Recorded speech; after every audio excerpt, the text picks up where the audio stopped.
Hope everyone's well this morning. The biscuits look very tasty, but that's my after panel treat. If I do a good job, I can have a biscuit. You have to let me know. Anyways, I'm Gavin Dunaway. I'm the editorial director of Ad Monsters. We're a trade site as well as a conference company.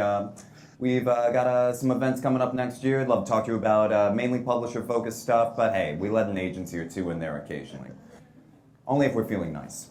Anyways, I have a wonderful panel assembled today. I got to thank PulsePoint for finding these wonderful people to talk. I was wondering if you each could introduce yourself, give me your name, your title and company, an idea of what you do day to day, and then answer me this. What buzzword, hot term would you like scrubbed from the lexicon? Ooh, good question. My name is Mark Yakinich. First of all, thank you very much to Darlene and the PulsePoint team for having us and me here today. My name is Mark Yakinich. I'm the CEO of Genesis Media. And on a day-to-day basis, I do everything from scrub the dishes at Genesis Media to spend a lot of time with clients and specifically publishers thinking about the challenges that they're facing in terms of building audience and monetizing on a day-to-day basis and focusing on the products that we're going to bring to market. Genesis Media, very quickly, is kind of the marriage of web analytics and kind of ad decisioning. So it's taking a look very deeply at the way that people interact with pieces of content, and based on the way that people interact with pieces of content, determining how you monetize that content. So the buzzword that I would do away with, I think, is probably big data. I think over time, Genesis Media, on a monthly basis, collects 150 billion pixels. What does that mean? I have no clue. But we collect them. What's more interesting is the little data. It's the math you apply to it. It's not how much you collect, it's rather how you use it and whether or not you can make it useful. That's the focus of our organization. Big data isn't interesting. Action is interesting. Very cool. So my name is Felix Zhang. I'm with the Weather Company. My day-to-day is talking with advertisers and partners to drive revenues and CPMs for the Weather Company. As some of you might know, Weather was acquired by IBM. So now we think of ourselves more like an IoT platform that provides trusted data to solve advertisers' problems. I actually don't have a buzzword I want to eliminate. I like to keep an open mind and think about there's some value in every single buzzword we hear. But I'll pass it to Matt, who might have something more to say about that. I might have two buzzwords. Yeah, there we go. Well, that's Team good. effort. You make up for Felix as well. Have a buzzword. We've been planning. I'm Matt Murphy, and I'd like to echo Mark, too, as well. PulsePoint, thank you very much for having us here. It's a pleasure to be in front of all you guys and being able to network and talk about a lot of the challenges and solutions that we're putting out there. I come from Cox Media Group, specifically Gamut, who is the media services division of Cox Media Group that represents the owned and operated station groups. So that's the television, newspaper, and print. We're also in a unique position that we also work with a ton of third-party media groups, very similar to the local news and informations across the country. So we work as an aggregated source to access what we would consider premium brand-safe environments to advertise in. My day-to-day is very much working with all of the stations and understanding what their content strategies are and the different products that they're rolling up within them to see how I can best elevate some of that exposure to the agencies that we work with as well. We play a little bit of a double role. And so on the agency side, I'm trying to get as much out of them so that I can anticipate what ultimately they're probably going to force down our throats in terms of what they want, say 6 to 12 months out. So it's understanding some of their needs so that we can repurpose some of the ad assets that we have within the O&Os and some of our third parties to be able to do that and be able to deliver a solution for them. In terms of the terms, I would like to not hear holistic all the time. That bugs. I feel like it was really cool maybe 10 years ago when it was married right with organic, but it's getting a bit old. And I'm tired of hearing about millennials. You're great people, but I don't like the name, you know what I mean? So. All right, well, I'm going to start off with a real holistic question here. Nice transition. So, header bidding. It's 2016. We've got to talk about header bidding.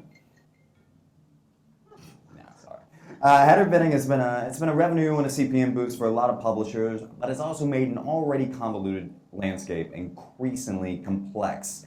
Felix, let me point to you. Where do you think publishers are getting bogged down the most in this?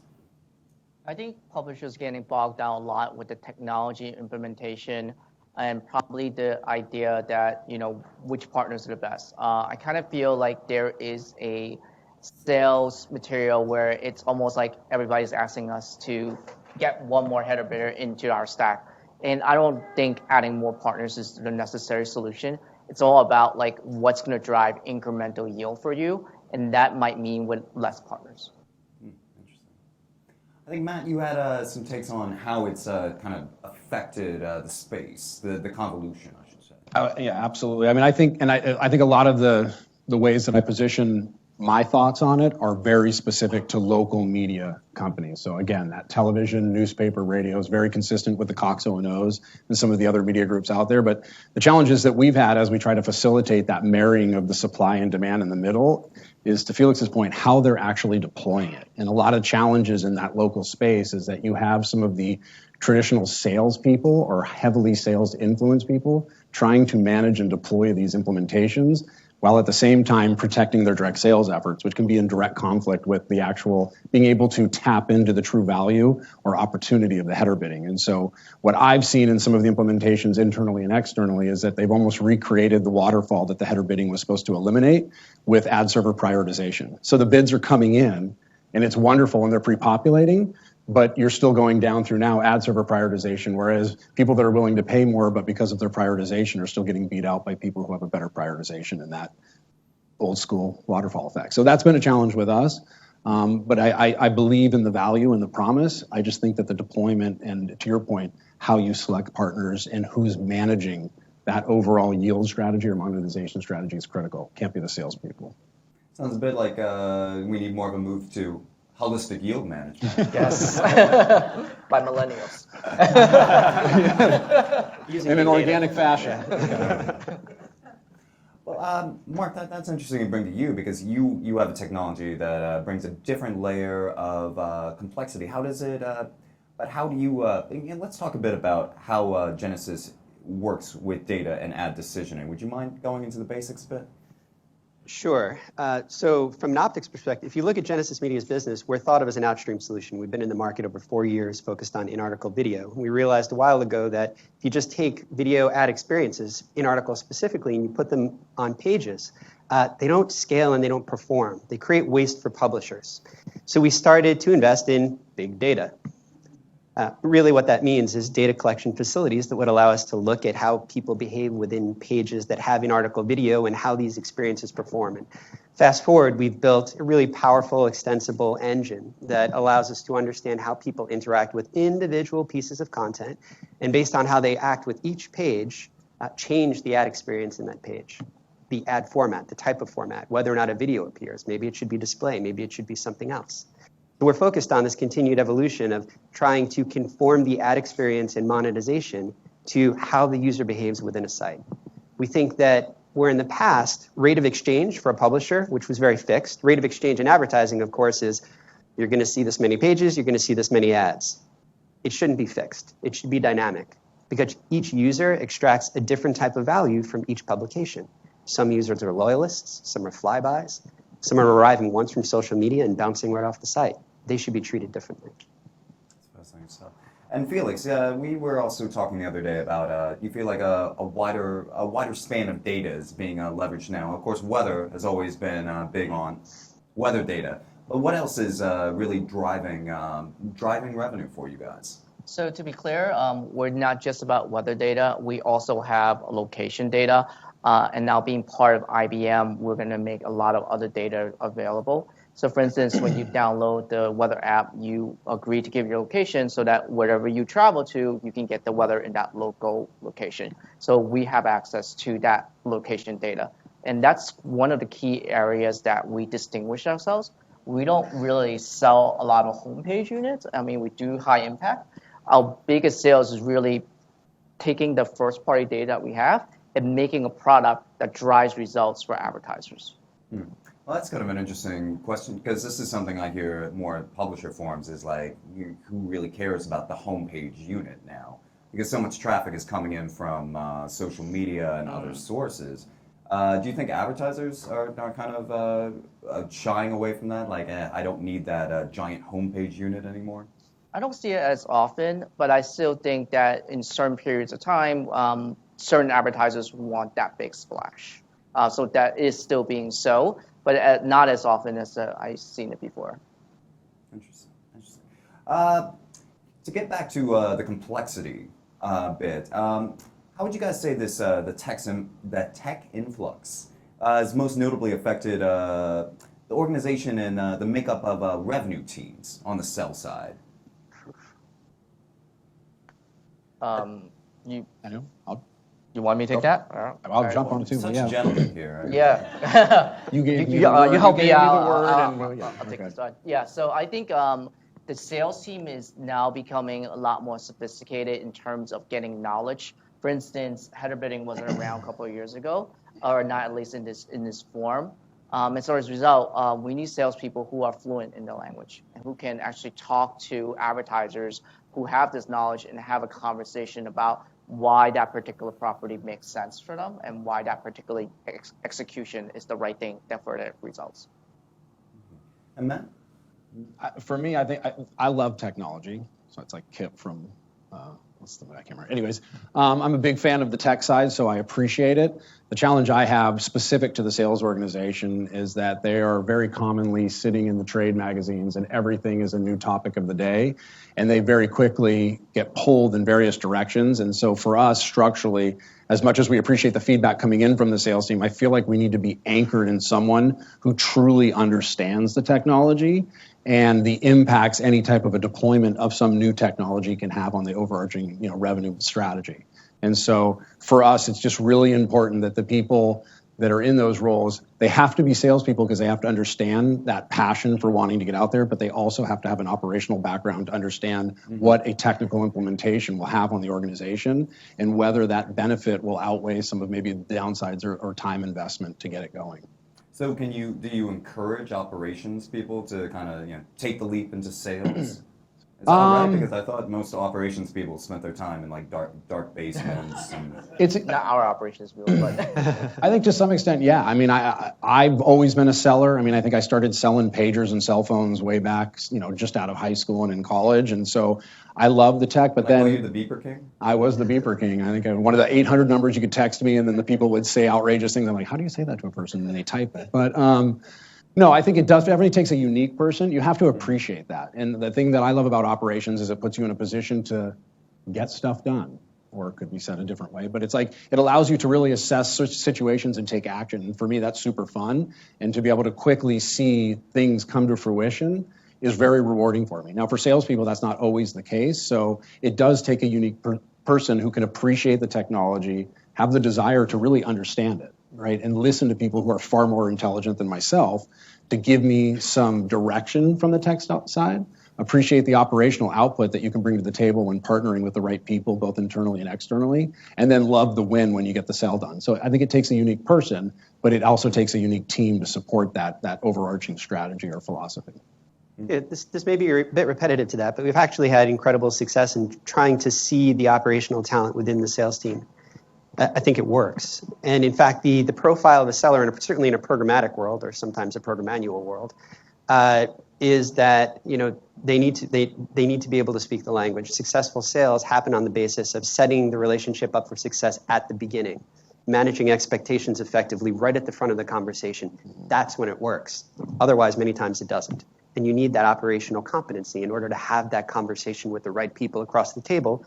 And it's a number of different types of people.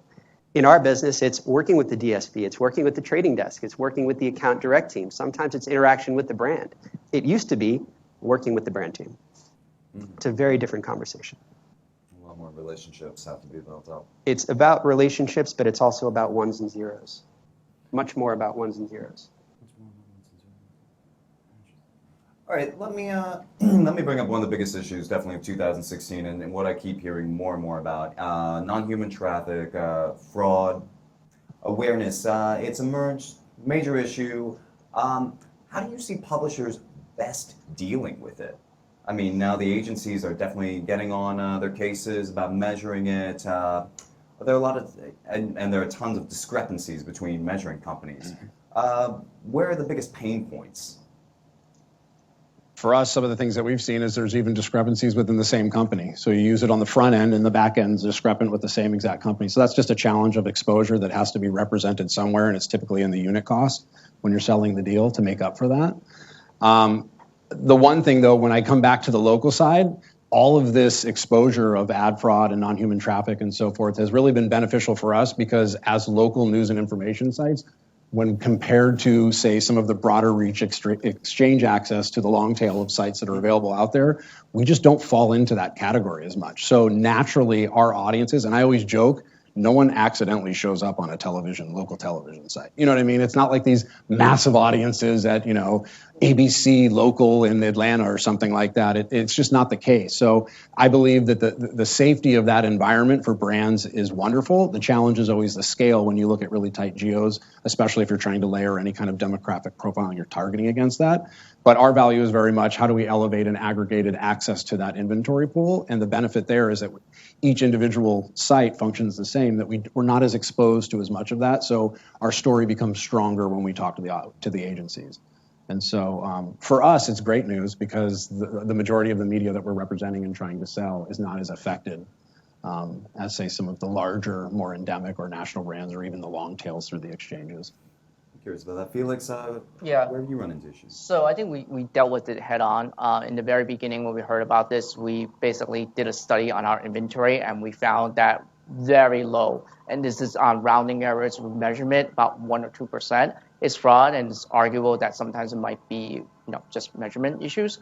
And so we had a very good pitch about why our inventory is organic, and as a result, it's 100% from real people.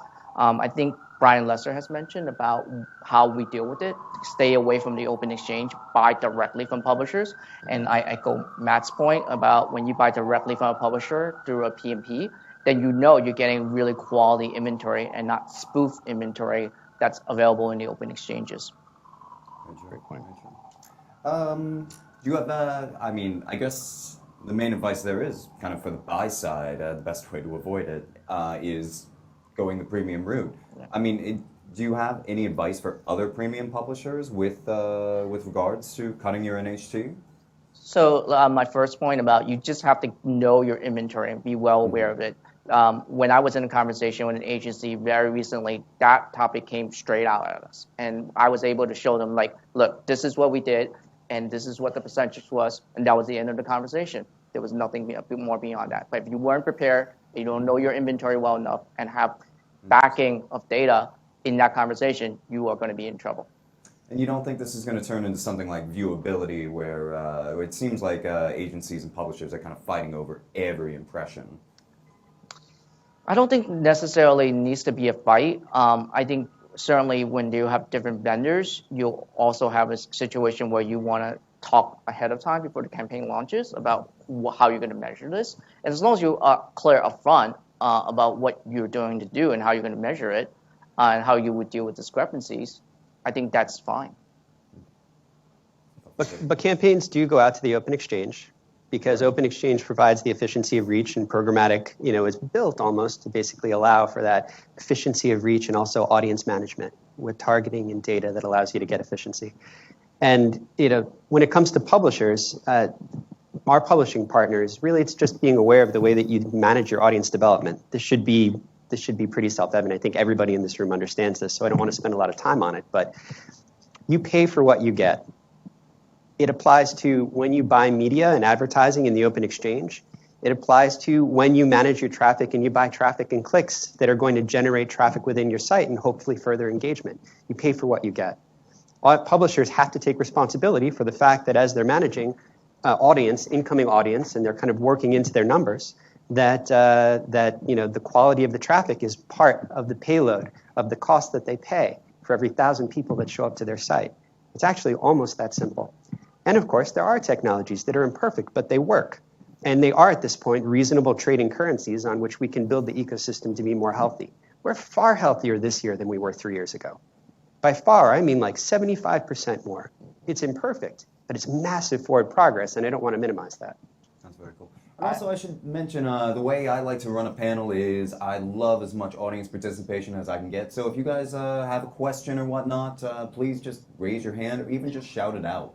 So I have a follow-up to that. I think absolutely agree with you that we have to really be concerned about how we get our audiences and use the right technology. And I agree the marketplace is cleaned up a lot. But I still get calls from people who says, hey, listen, I found your inventory on so-and-so exchange, and I'm getting your desktop video for $4. And I know I don't work with that partner. Yeah, exactly. So I can control myself, but I can't control those guys who spoof our name in the open exchanges. And the only way to really solve that is to have a relationship with someone on my team and buy Weather directly. Yeah, I wish we had a sense for understanding just how pernicious this is, spoofed inventory. I'm not sure if everybody's aware of what that is. But basically, you can buy the inventory, but it's not really the inventory from that publisher. So sure, I'm buying weather.com, but it's not really weather.com. But it's really cheap. Yeah. I mean, well, the question is always like, you get what you pay for. And it's always the question is the buy side. It's not that the buy side doesn't understand it. Do they really care about that? So, or is it all just about the bottom line? It's long been a problem with programmatic. I think the more premium agencies and advertisers are caring more and more about it.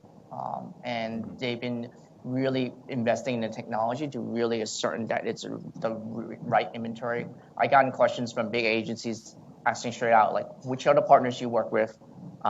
If you're not working with these partners, I'm going to block them from all ROIs. Wow, very cool. Okay, Gavin, I do have a question. Felix, this one's to you. Do you find that some of the agencies are turning a blind eye? Meaning that the biggest challenge is between CPMs, right? The publishers want more CPMs, the agencies, they want to pay as little CPMs as possible. So a lot of times when you're guaranteed a reach for like 60 cents, you find that they turn a blind eye as opposed to working with reputable exchanges and aggregators that's actually delivering the quality. Yeah. Sorry. The question was, do you sometimes feel like agencies are turning a blind eye just because they are looking for that low CPM? No pressure, Felix. Yeah, no, that's a fair question. I think what I've seen is from talking with the agency people, I haven't seen someone who basically said, I don't want to talk to you because I can get cheaper CPMs through the open exchange. Those conversations are usually had with, I would say, less premium buyers. And frankly, my focus is really on having a meeting of the minds. I believe we're working with big advertisers. They want to be on premium environments, and those are the people I want to work with. People who basically are saying to me, like, I'm looking for the cheapest CPM possible, regardless of their premium inventory and regardless of whether it's fraud, then we don't have a meeting of the minds, and then we can't do business. And Matt, this one's for you. What are some of the challenges that you've seen from the publisher side as it pertains to premium direct higher CPMs versus the obsolete non-direct CPMs? The question was, Matt, what are the challenges you see on the direct sales versus the not indirect programmatic/RTB sales? I mean, the biggest challenge that I see as we're out representing these sites is that the conversation becomes very much a race to the bottom, right? Because the sellers want to get the business as badly as they can, and then the pressure from the agency of trying to find a backdoor into the inventory through various exchanges. But I think this goes back even to some of the stuff, Mark, that you said, that you have to be able to have salespeople that can articulate what's going on operationally speaking from the technology and how that inventory is being exposed, to be able to justify some of the premium things that are being asked. Because when you're starting, some of the chatter that I've heard in some recent things I've been to, I think it was either the agency summit or the brand safety one, but the talks of what the expectations are to be coming down shortly from some of the larger holding groups are 100% human, 100% viewability, 100% brand safety. And it's like, that all sounds great, but you also better have the checkbooks ready to start cutting the premium rates, because that stuff all comes at a cost. And we absorb that many different ways within the acquisition of the inventory on the back end, and the ways that we offer that up with some additional value add to help the effective CPM. But for us, it just seems like there's a lot of chatter of just trying to maintain some relationship with the agency to hold the business in-house until we can change the expectations of what it is that they're really getting. And I think the more that fraud keeps coming to the table, and the more the wasted budgets are being seen as completely waste of money because they're either popping up behind or not even serving to real people, those conversations can start to materialize a little bit better and mature, and we can start to bring those rates back up. I mean, the agency feet are definitely being held to the fire by the brands. So we saw that with what were we calling it? Review-a-palooza last year. Review-mageddon. That's right. Review-mageddon? That's right. That's my favorite. Awesome. Cool. Moving on, though, I wanted to talk about Google and Facebook. I mean, they're the two big dominant players in digital advertising. They're soaking up a lot of friends and friends. I don't think they're soaking up a lot of friends. I think they're soaking up a lot of revenue. Sure. I don't think they're making that many friends. But what do you think those monoliths are most squeezing the buy side and really progress in digital advertising? So, I mean, sell side, squeezing the sell side. Wow. squeezing the sell side. Yeah. Do you want to go first? Sure. Okay. So we think about this as we have a lot of inventory. I mean, we manage over hundreds of millions of impressions every day. So there's a spectrum of, the inventory that we sell, right? And so the way we think about it, it's not like there are enemies. It's just that we have to slot them in the right place. Obviously, our direct premium sales that go directly to us, has the highest priority. And then there are other priorities depending on where they are and how high the CPMs are. So it's in their interest to provide me as high CPMs as they can. That way they get access to the better inventory, but more viewable inventory, higher value units. And so we think of them as partners, actually. Mm-hmm. I think everyone would definitely consider that way. But are they kind of pushing out viable competition? We are over 100% sold out. So I wouldn't say like we're in a situation where we like they're stealing our money and we need to like fill our inventory by constantly calling on buyers. I think we have a yield optimization play where we see what demand they bring. It's definitely incremental to some of the other demand that we see in the open exchange, and we value it. They control audience. They control audience. They play an important role in the monetization of content. They act as an endpoint for where your content is being consumed rather than your site. There's limited transparency into measurement of the ad experiences that are happening. Now that's getting better. It's getting better quickly because it needs to, and the industry is demanding it. But is it a good or bad? No. It's from my perspective, it's a little bit of both. But it's something that, from a publisher perspective, this should be, it is in many publishers' minds, priority number 1, 2, or 3 in terms of figuring out and managing closely. Sorry. Oh, so we have a question over there. Talking about Facebook, would you say their strength is qualitative data versus quantitative? And what's your plans in terms of elevating the quality of the data that you collect? You're talking about collecting big data, lots of cookies.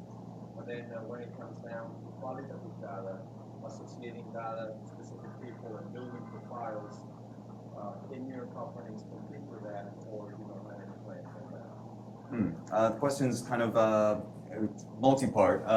First one was is Facebook data more speculative than qualitative? It's more qualitative than And how do you guys think you can compete with building profiles and full of rich enough data to compete with that? So I can answer from my perspective, from Genesis Media's perspective. I'm not going to try to compete with Facebook to create profiles about people. And I think almost anybody that does, with the exception of a few notable companies, including obviously Google. LinkedIn has a bunch of interesting information about certain segments of the population. Amazon, we don't typically talk about in these conversations, but they are a sleeping and actually waking giant. Outside of those individuals on the profile side, no. Where we focus is really the individual profile and how they interact with content. We focus on the content. We focus on the publisher's greatest asset, which is the stuff that they produce and bring to market. It's an interesting play. Definitely go away from what Facebook has Facebook and Google have the great advantage of. And Felix, you kind of go the same way in terms of all the other data that you are leveraging. Yeah, so I would say quality of Facebook data, I can't really say because they don't share their data outside of Facebook's walls. But I say given their results, I would say it's pretty good data. For our end, I would say, look, there's not like just one way of creating data products that works for advertisers. There are many different ways of looking at it. It's not just the name and the demo information. For instance, location really matters, right?